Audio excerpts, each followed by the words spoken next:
So hello students, welcome to Parul's learning hub. तो आज हम स्टूडेंट्स पढ़ेंगे इलास्टिसिटी ऑफ डिमांड का ही कंटिन्यू करते हुए।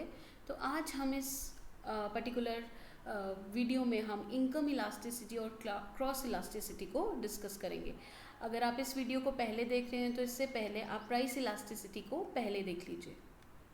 So students, what is income elasticity of demand? Income elasticity of demand can be defined as the impact of consumer income on the product demand. तो मतलब कि इनकम का आपकी income का क्या इम्पैक्ट पड़ता है डिमांड में। सिंपल सी बात है कि इनकम का क्या इफ़ेक्ट पड़ता है डिमांड में। तो हम ये जो इनकम है ये बहुत इंपॉर्टेंट स्टडी है जिसके बेसिस पे हम कंज्यूमर का बाइंग बिहेवियर प्रिडिक्ट करते हैं और इनकम के बेसिस पे डिमांड को प्रिडिक्ट करते हैं और अंडरस्टैंड भी करते हैं नेचर ऑफ गुड कैसा है। ये आगे आपको एक्सप्लेन करूँगी मैं, ठीक है। सो हम मैथमेटिकल रिप्रेजेंटेशन ले लेते हैं। जैसे हमने जब मैंने आपको पीछे प्राइस इलास्टिसिटी ऑफ डिमांड कराया था तो उसमें भी मैंने आपको बताया था कि क्या है प्राइस इलास्टिसिटी। उसी तरीके से इनकम इलास्टिसिटी क्या है, that is percentage change in the quantity demanded by divided by percentage change in the income. मतलब इनकम को चेंज करोगे, कम करोगे या ज़्यादा करोगे, जो भी आप इसमें चेंज आता है उसका क्वांटिटी डिमांडेड पे क्या असर होता है कि क्वांटिटी बढ़ती है या कम होती है, ठीक है। तो हम इसको ले लेते हैं कि इसका फॉर्मूला देखिए। इनकम इलास्टिसिटी को हम ई वाई से एक्सप्लेन करते हैं, ठीक है। इसका फॉर्मूला है delta Q upon Q divided by delta Y upon Y. जैसे प्राइस इलास्टिसिटी में था तो हमारे पास डेल्टा क्यू क्या है, change in quantity demanded divided by original quantity multiply by original income क्या थी, and delta Y is change in income क्या है आपका, ठीक है। फॉर एग्जाम्पल हम इसको किसी एग्जाम्पल से समझते हैं। फॉर एग्जाम्पल किसी की इनकम है, ठीक है। जो इनकम है वो इनिशियल इनकम थी, किसी की इनकम थी पहले उसकी ₹2000, ठीक है। और वो क्वांटिटी कितना डिमांड करता था इस इनकम पे 20 यूनिट्स, ठीक है ना। इनकम जो है वो उसकी चेंज हो गई है, इनकम अब बढ़ के ₹3000 हो गई है और क्वांटिटी डिमांडेड जो है वो भी बढ़ गया है और वो हो गया है 40 यूनिट्स। तो आप इनकम इलास्टिसिटी को निकालो तो सिंपल है, हम निकाल सकते हैं E Y is equal to, we know the formula, delta Q. Quantity कितनी चेंज हुई है, मतलब 20 थी अब 40 हो गई, तो मैंने 20 लिया। ओरिजिनल क्वांटिटी में कितनी ले रही थी, that was 20, right. Multiply by original income क्या थी मेरी, original income was 2000 and change in income is 2000 is 3000 पे इनकम बढ़ गई है तो 1000 आ गई। तो हम इसको जब कैलकुलेट करेंगे तो हमारे पास जो इनकम इलास्टिसिटी है दैट लीड्स टू 2%, ठीक है। बहुत सिंपल है, इजी से हमने इनकम इलास्टिसिटी जो है वो निकाल लिया है। Now students, what are the different types of income elasticity? There are basically 3 types of income elasticity. One by one we'll take. सबसे पहले हम देखते हैं पॉजिटिव इनकम इलास्टिसिटी क्या होता है। The demand for a commodity increases with the increase in the consumer income and decrease with the decrease in income. तो हम इसको इस तरीके से समझते हैं, यहाँ पर आ गई आपकी इनकम वाई एक्सेस पे और एक्सेस पे आपकी क्वांटिटी डिमांडेड आ गई। सपोज अगर आपकी इनकम 2000 थी तो आप किसी गुड को उसकी कोई आप 20 यूनिट्स लेते हो। अगर आपकी इनकम 3000 हो गई तो आपने 30 यूनिट्स लेना स्टार्ट किए, और अगर आपकी इनकम 4000 हो गई तो आपने उसकी 40 यूनिट्स लेना स्टार्ट किए। सो हम बोलेंगे ना पॉजिटिव है, पॉजिटिव इनकम इलास्टिसिटी है। मतलब अगर इनकम 4000 थी फिर 3000 होगी और उससे कम होगी तो क्वांटिटी डिमांडेड भी कम होती जाएगी। इसका मतलब है there is a positive relationship between income and quantity demanded. So further हमने पॉजिटिव इनकम इलास्टिसिटी को हमने डिवाइड कर लिया 3 कैटेगरीज में, that is income elasticity greater than unity, income elasticity equal to unity, income elasticity less than unity. अब हम इसको study करते हैं ये क्या है, ठीक है। अब number one is your income elasticity greater than unity. It implies that positive income elasticity of a demand would be more than the unitary when the proportionate change in the quantity demanded is more than the proportionate change in the income. इसको सीधा हम diagrammatically समझते हैं. यहाँ आ गई हमारी income, यहाँ आ गई क्वांटिटी डिमांडेड. तो ये क्या कहता है, अगर आपकी इनकम 50% से बढ़ती है तो डिमांड 100% बढ़ती है. मतलब अगर इनकम आपकी पहले यहाँ थी, ठीक है, सपोज आपकी इनकम 5000 थी, अब आपकी इनकम जो है वो 7000 हो गई, ठीक है. तो आपकी डिमांड पे कितना असर पड़ रहा है. पहले आप एक सेकेंड, यहाँ पर आप ओ क्यू गुड्स लेते थे, अब आप ओ क्यू 1 लेने शुरू हो गए. So this is greater than, here the elasticity of income is greater than 1. मतलब इनकम में 50% ही चेंज आया है, लेकिन क्वांटिटी डिमांडेड में 100% राइज आया है. तो हमने इसको डायग्रामेटिकली समझ लिया, ठीक है. कुछ गुड्स ऐसी होती हैं जहाँ पर जिनकी जो इनकम बढ़ने से उनकी डिमांड पे बहुत ही ज़्यादा इम्पैक्ट पड़ता है. तो वो आ गया income elasticity is greater than unity. Next is your income elasticity will be equal to unity, ठीक है. तो हमने इसको हम डायग्रामेटिकली समझते हैं. यहाँ आ गया हमारा इनकम, ठीक है, यहाँ आ गया क्वांटिटी डिमांडेड. अब कहता है कि अगर आपकी इनकम, पहले आप यहाँ पे थे, फिर आप यहाँ पे आ गई आपकी इनकम, और क्वांटिटी डिमांडेड जब इक्वल होगा, मतलब इक्वल टू 1 होगा. मतलब जितना चेंज आपकी इनकम में आया है उतना ही चेंज आपकी क्वांटिटी डिमांडेड में आएगा. मतलब इनकम अगर आपकी 50% बढ़ी है, डिमांड भी आपकी 50% बढ़ेगी. तो इसको हम बोलते हैं यूनिटरी इनकम इलास्टिसिटी. इसको डिनोट किया जाता है इक्वल टू 1, राइट.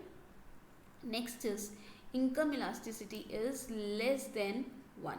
अब आपको समझ ही आ गया होगा ये लेस देन 1 है. तो यहाँ पर क्या होगा, अगेन मैं डायग्राम बनाती हूँ.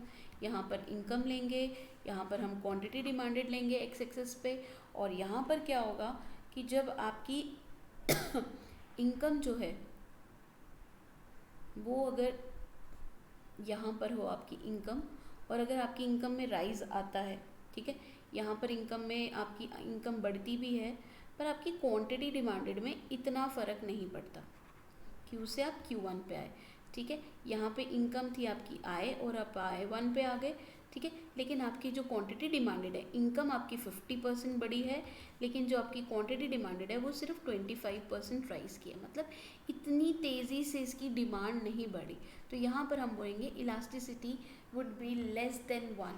ये कुछ ऐसे गुड्स होते हैं जैसे कि आपकी बिल्कुल नेसेसिटी गुड्स आ गए आपके, ठीक है, या कुछ आपके इन्फीरियर गुड्स तो नहीं कह सकते, कुछ नेसेसिटी गुड्स आ गए जिससे आपकी इनकम भी बढ़ने से आपकी क्वांटिटी डिमांडेड वैसे राइज नहीं होती जैसे पीछे हमने आपके साथ डिस्कस किया है, ठीक है. सो ये स्टूडेंट्स था इनकम इलास्टिसिटी. अब second type of income elasticity is your zero elasticity. Zero elasticity means the rise in the income does not change the demand, ठीक है. फॉर एग्जाम्पल यहाँ पर आपके एसेंशियल गुड्स आ गए, यहाँ पे हम इनकम लेंगे, यहाँ पे हम क्वांटिटी डिमांडेड लेंगे, ठीक है. तो यहाँ पर क्या हो रहा है कि चाहे आपकी इनकम 2000 है, चाहे 3000 है, चाहे 4000 है, आपकी quantity demanded remains the same. O Q ही ले रहे हो, क्योंकि ये कुछ आपके एसेंशियल कमोडिटीज़ आते हैं, आपका फूड, आपकी कुछ नेसेसिटी, कुछ चीज़ें आ गई जैसे मेडिसिन आ गई, जिस पे आपकी इनकम का इम्पैक्ट नहीं पड़ता है. इनकम आपकी कम है या ज़्यादा है, आपको वो गुड उतना ही लेना है, ठीक है. So this is the case of zero elasticity. Here the income elasticity is equal to 0. चाहे मैं ई लिखूँ चाहे ई वाई लिखूँ, इट मीन्स द सेम, ठीक है. Then comes the negative elasticity. अब नेगेटिव इलास्टिसिटी ऐसी इलास्टिसिटी है in which the rise in the consumer income result in the decline of the quantity demanded. जैसे income ली है यहाँ पर और यहाँ पर क्वांटिटी डिमांडेड ली है, ठीक है. पहले आपकी इनकम इतनी थी, ठीक है, उसमें आप ओ क्यू गुड्स लेते हो. आपकी इनकम है ओ आई और आप ओ क्यू गुड्स ले रहे हो। अब आपकी इनकम बढ़ के आई वन पे चले गए, लेकिन आपने क्यू वन गुड्स लेना स्टार्ट कर दिया, मतलब ये आ गई आपकी नेगेटिव। जैसे डिमांड कर्व हमारा नेगेटिव नहीं होता था, वैसे ही ये इनकम इलास्टिसिटी भी आपकी नेगेटिव हो जाएगी। ये लेस देन ज़ीरो है, क्योंकि ये वहाँ पर नेगेटिव आता है जहाँ पर आपके इन्फीरियर गुड्स हैं। ठीक है, जो इन्फीरियर गुड्स आ गए आपके और आप बेटर क्वालिटी गुड्स लेना शुरू कर दिए। ठीक है, कोई भी गुड ले लो, पहले आप सपोज़ मारुति 800 में जाते थे, ठीक है, क्योंकि आपकी इनकम कम थी। अब आपकी इनकम बढ़ गई है तो आप उससे बेटर कार्स में जाना स्टार्ट कर दिया, मतलब वो सुपीरियर गुड्स की तरफ आपने शिफ्ट कर दिया। ठीक है, तो वो आ गई आपकी, दिस इज़ द केस जहाँ पे नेगेटिव इलास्टिसिटी, मतलब आपकी इनकम तो बढ़ रही है लेकिन आपकी जो क्वांटिटी डिमांडेड है वो नेगेटिव हो गई है, इसीलिए इसका नाम नेगेटिव इलास्टिसिटी पड़ा। तो स्टूडेंट, आई होप आपको समझ में आया है इनकम इलास्टिसिटी। अब हम मूव करते हैं क्रॉस इलास्टिसिटी पे। ठीक है, ये हमारे लास्ट टाइप ऑफ इलास्टिसिटी है। Cross elasticity represent as XED। ठीक है, इट मीन्स द मेजर और सेंसिटिविटी क्या है, quantity demanded of one good और डिपेंड करता है price of the another good. इसका सिंपल सा फॉर्मूला क्या है, percentage change in the quantity demanded of one good, ठीक है, and depends upon the change in the price of another good. Suppose आपकी यहाँ पर टी है एक गुड और यहाँ पर कॉफ़ी है, ठीक है, तो टी की डिमांड पे क्या फ़र्क पड़ेगा अगर हम कॉफ़ी की प्राइसेस को चेंज कर दें। ठीक है, हम क्रॉस इलास्टिसिटी में यही समझते हैं। ठीक है, तो आगे इसकी टाइप्स देखते हैं, टाइप्स ऑफ क्रॉस इलास्टिसिटी क्या क्या हैं। ठीक है, तो आपको सबसे पहले there is a positive cross elasticity. Positive cross elasticity means when the goods are substitute of each other, then cross elasticity of demand is positive. For example, price of tea increase हुई है, demand of coffee will rise. अब यहाँ पर हम कोई भी commodity ले लेते हैं, ठीक है, यहाँ पर हमने यहाँ ले लेते हैं टी, यहाँ ले लेते हैं हम कॉफ़ी। ठीक है, अब यहाँ पर बोलते हैं कि अगर हम टी की प्राइस जो है वो बढ़ा देते हैं, ठीक है, जैसे यहाँ पर मैं आपको समझाती हूँ कि फॉर एग्ज़ाम्पल हमने क्या किया है कि हमने टी की जो है वो प्राइस जो है वो बढ़ा दी है। ठीक है, यहाँ पर टी है और यहाँ पर कॉफ़ी है।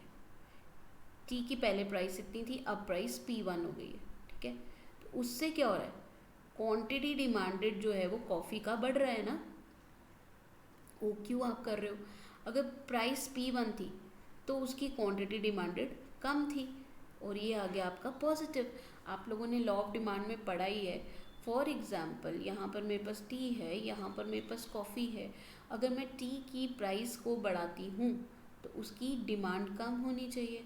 अब कुछ तो पियेंगे ना हम, तो जब डिमांड किसकी बढ़ जाएगी, डिमांड कॉफ़ी की बढ़ जाएगी, इसीलिए यहाँ पर पॉजिटिव क्रॉस इलास्टिसिटी होगी।